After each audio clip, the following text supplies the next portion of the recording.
Okay, so there are around 38 radioactive elements present in the periodic table.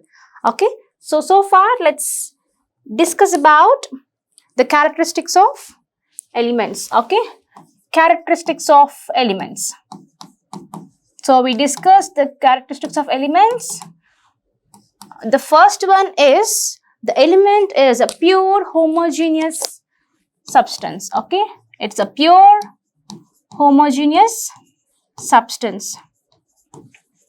Okay, for example, let's take diamond. You know diamond, children, the very costliest thing. Okay, so this particular diamond, you know what is diamond made up of?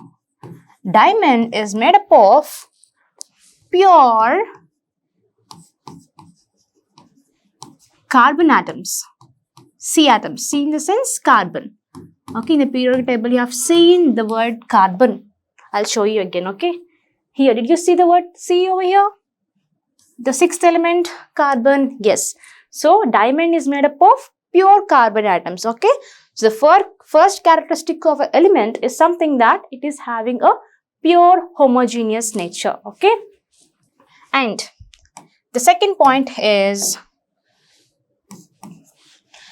we discussed this particular element cannot be broken down into simpler substances, right? There is one exception, children. Okay, except in nuclear reactions. Except in nuclear reactions.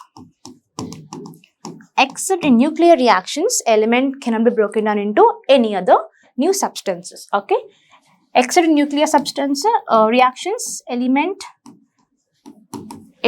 can't be broken down into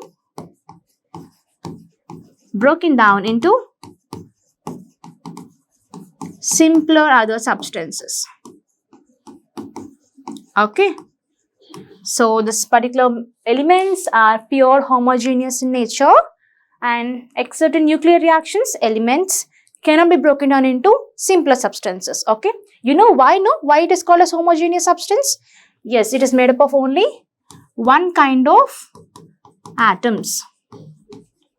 Okay, because we're made up of only one kind of atoms, it's considered as homogeneous substance. Okay, children.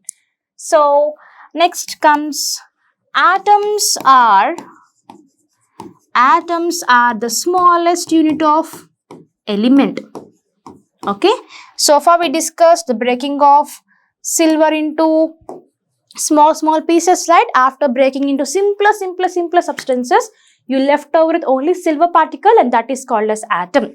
Okay, the smallest unit of element is called as atom. What is atom? The smallest unit of particular element is called as atom, and the atom is containing all the properties of that particular element. Okay, it has all the properties, it contains all the properties of that particular element only. Because the atom is silver, the element will always be silver. Okay, and the next point here is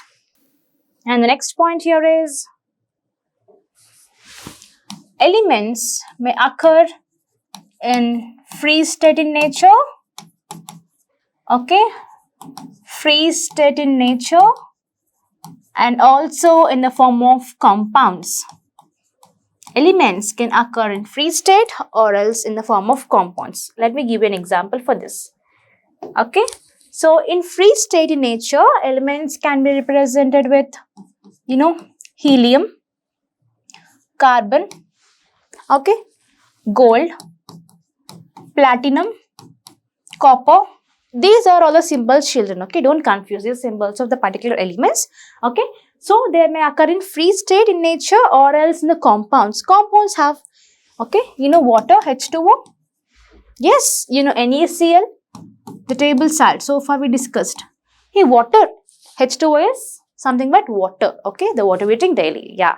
So H2O is water and NaCl is table salt. Okay, so the element can also present in free state in nature and also in compound state. Okay, so next comes some are present, some elements are prepared artificially. Some elements are prepared artificially. Some elements are prepared artificially, okay, during nuclear reactions, okay, during nuclear reactions. In the previous slide, I have shown you the examples of these particular radioactive elements, okay. For example, technetium, Tc, promethium, PM, etc., etc., okay. So these elements may occur in free state in nature or else in compounds, and some elements are prepared artificially, okay, during these nuclear reactions. And the last point, the last characteristic of an element is element may combine with other elements, okay. Element can combine with other elements chemically to form compounds,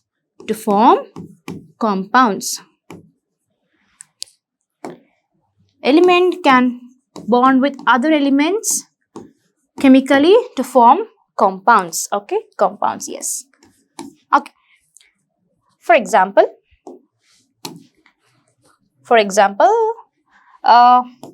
what is Na?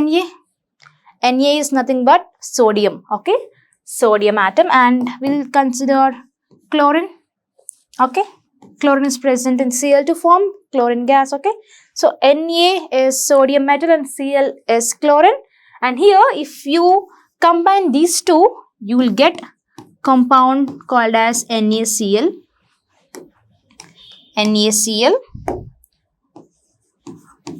okay, with 2 in the front, okay.